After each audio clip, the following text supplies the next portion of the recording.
Nova Friburgo é um município reconhecido desde meados do século XIX por abrigar os melhores estabelecimentos de ensino do país. Iniciou com o alemão Barão de Tauterfels e o inglês John Freese, dois dos maiores educadores no Brasil Império. O Barão de Tauterfels foi professor de Joaquim Nabuco e o Colégio Freese pode ter sido o mais importante do país, formando boa parte da elite política do Império. Depois desses dois pioneiros, surgem vários outros, como o Liceu Nacional de Educação Religiosa Protestante, do pastor João Gaspar Meyer, o Colégio Browne e dois estabelecimentos de ensino que permanecem até hoje, os tradicionais colégios Anchieta e Nossa Senhora das Dores.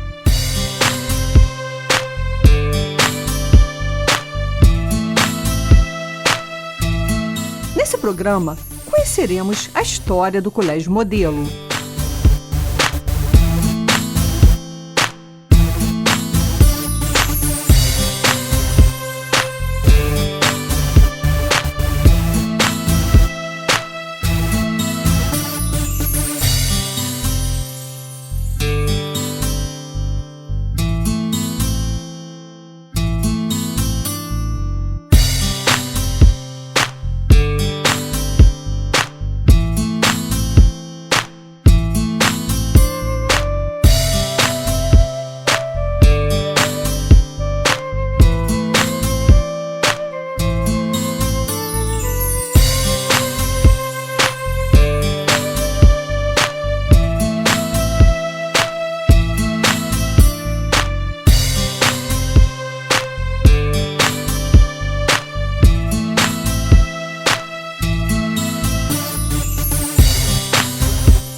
a Nova Friburgo, ganhando inclusive uma foto quando o imperador aqui esteve presente.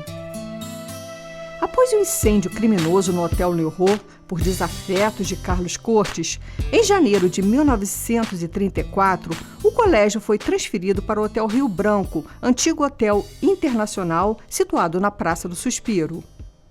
Esse imóvel foi demolido em 1988 para dar lugar à construção do atual edifício do Centro Médico.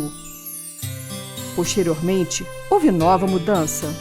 Em meados de 1968, o Colégio Modelo foi transferido para o prédio do antigo pronto-socorro de propriedade dos médicos Valdir Costa e Demerval Barbosa Moreira. Essa bela residência parece ter sido construída em 1867 de propriedade do Conde São Salvador de Matosinhos.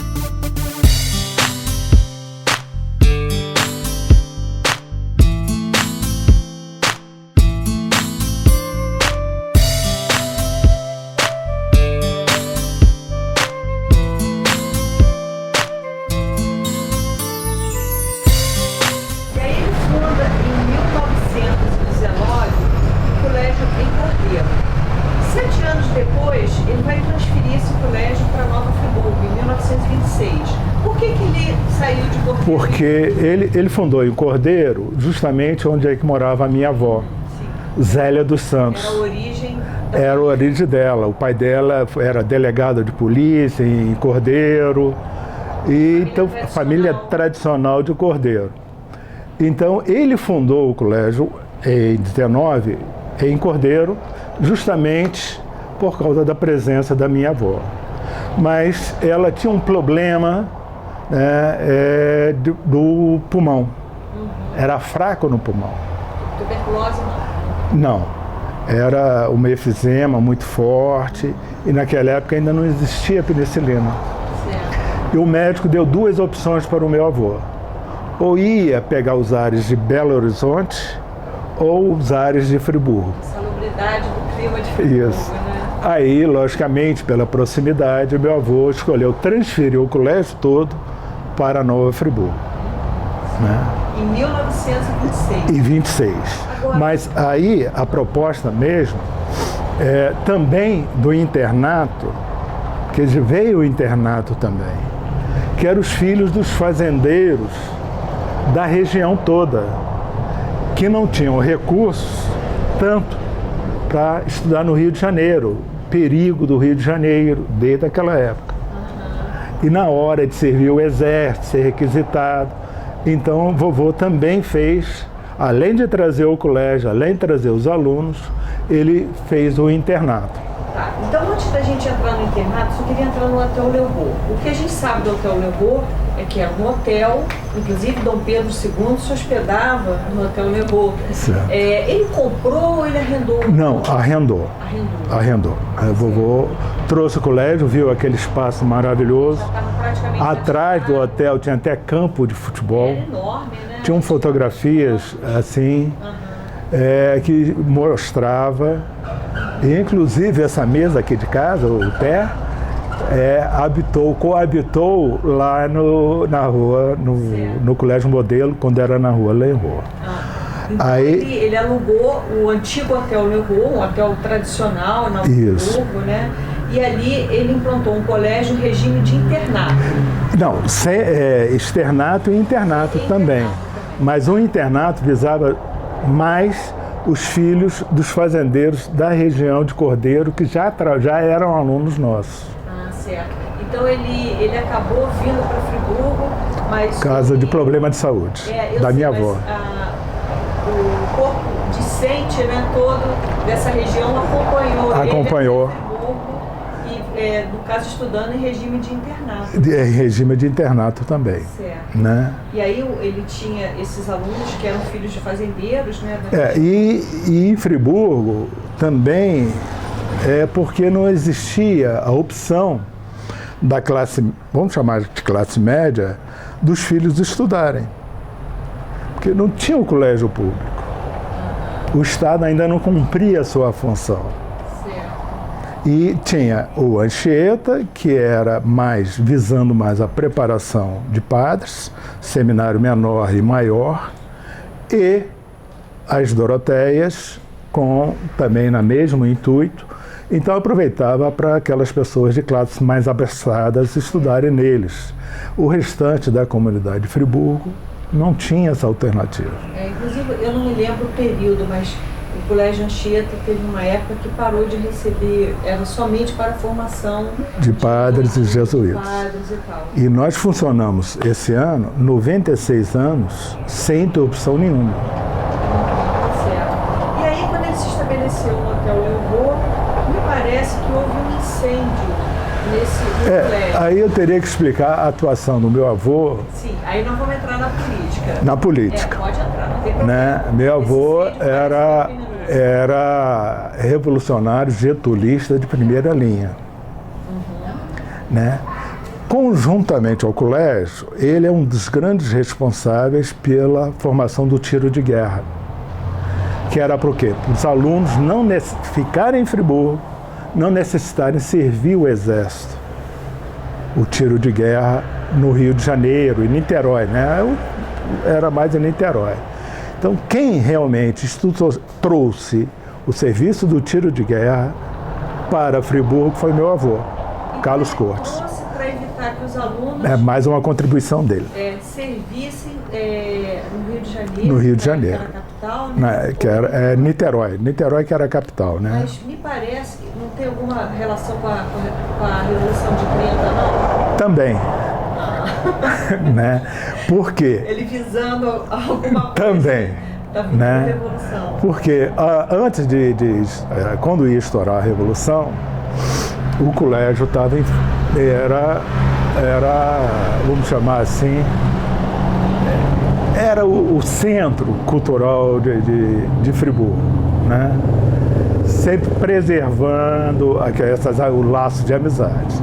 Mas vovô, por trás, ele também já era de querer combater a antiga República. Né? E nessa época, ele tinha um irmão que já era juiz, terminou desembargador, o Cortes Júnior já era juiz em Campos.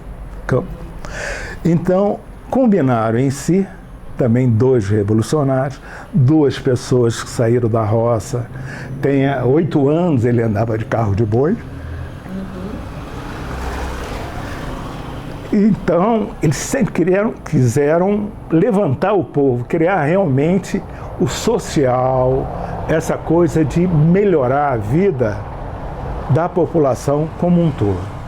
Então, o que ele fez? Surgiu a Revolução de 30, ele me sai com o armamento todinho do tiro de guerra, sai ele, um tenente, um sargento e um cabo. No único carro 29 de Friburgo, um Ford 29, quem tinha era o doutor Galdo, né, Galdiano do Vale Filho. E o outro carro era do vovô. Que era Getúlio Vargas, e o Galdino representava o Estado, né, o estabelecimento. A Velha República. A Velha República. Então, vovô sai com o carro dele, pega o armamento todo, encara, né, a estrada para o Carmo, para ele cruzar a fronteira e ir para Minas Gerais. Foi o que ele fez. Ele foi, então, um desses grupos, ele foi um dos que regimentou um grupo em Friburgo, Alberto Brown. Essa já é a parte mais civil. O vovô mesmo foi para a luta mesmo. Para a luta também foram para a luta armada, eles do lado político. Né? Quer dizer, então, veja bem, quer dizer que o tiro de guerra, na prática mesmo, ele serviu, ele já visualizava a Revolução de 30, ele já estava pensando... Mas ele não podia falar isso, né? Senão o sanatório, como ele fez posteriormente, invadiu o colégio na rua Lenrua, minha avó reclamou com o doutor Galdo. O sanatório naval? Procurando o meu avô. Era assim, Carlos Cortes está em Friburgo. Era um ouriço, era uma revolução, que ele passou a ser procurado pelo governo. Certo, então ele chegou a ser procurado para ser preso? Para ser preso, como líder revolucionário de Getúlio.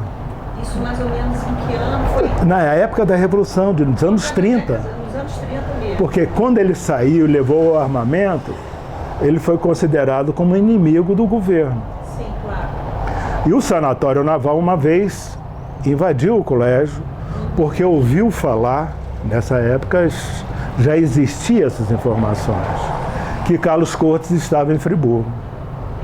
Minha avó também ligou para o Galdo, que o Galdo era o médico da minha avó.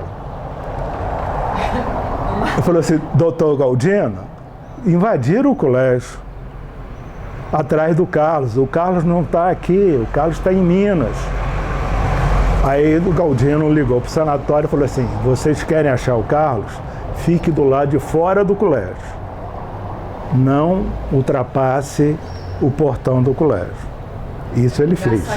Isso ele fez. Apesar de ser um inimigo dele, né? Político, mas isso o Galdo fez isso. Mas naquela época a minha avó tinha uma polícia federal nas costas dela. Tinha os agentes, bom, hoje não falamos polícia federal, né? Os agentes de segurança do governo já seguiam a minha avó na igreja, na fila da confissão. Estava sempre o agente para ver como é que ela se encontrava com Carlos Cortes. Como é que era o nome dela? Zélia dos Santos Cortes. Zélia dos Santos Cortes. Né? Então, vovó também, nós sofremos disso tudo, mamãe conta. Né? O pessoal, quando ele foi para a Revolução, os operários da fábrica de rendas não passavam em frente ao colégio. E toda a classe de Friburgo. Quando vovô voltou em outubro vitorioso, ela falou que nunca viu tanta gente de laço vermelho no colégio. Ah, é? Usava um laço vermelho? Comemorando os gaúchos, laço vermelho. Uhum. Todo mundo botou laço de vermelho para comemorar a vitória de Getúlio. Uhum. Né? Quer dizer, então, que ele foi para o Carmo com uma força armada do tiro de guerra. O armamento todo, um sargento, um sargento, um cabo, um tenente, um sargento e um cabo, mais vovô. E ficou esperando. Tem até um fato curioso, que o capitão americano brigou com ele. Ele ficou esperando, atravessou, deixou tudo que ele tinha criado. De 19 a 30, aqui na mão da mulher dele, naquela época da mulher dirigindo o colégio, que era a vovó Zélia. Aí nada de decidir, nada de sair. Aí uma noite ele resolveu, invadiu e tomou a cidade do Carmo com 11 pessoas, 11 soldados. Mas na estratégia, correio, prefeitura, estação ferroviária. Você falou em estação, só para as pessoas entenderem, a facilidade do trânsito de Friburgo a Minas era via Sumidouro, Carmo... Tudo de estrada, até Macurgo, que era estrada de ferro. A gente tinha facilidade da... Era o trem, o famoso trem. Era via ferro, isso mesmo. Aí ele saiu, veio e tomou a cidade. Dizem que muita gente em Friburgo passou mal. Em Cantagalo eu tenho certeza que o cara falou que o tio dele, tio-avô, foi pro banheiro e passou mal. A Revolução começou. Os mineiros chegaram. Aí, logicamente, houve a contra, né? Aí vovô retornou a Minas. Quando ele chegou lá, o comandante chamou ele. Mas aí, sabe o que ele falou pro comandante? Veja bem, eu larguei minha vida, minha mulher, meus filhos, para lutar a favor da Revolução. E vocês ficam conversando, fica com essa conversinha? Vai ter ou não vai ter revolução? Porque minha mulher está sendo seguida em Friburgo. Aí se defendeu assim perante ao comandante.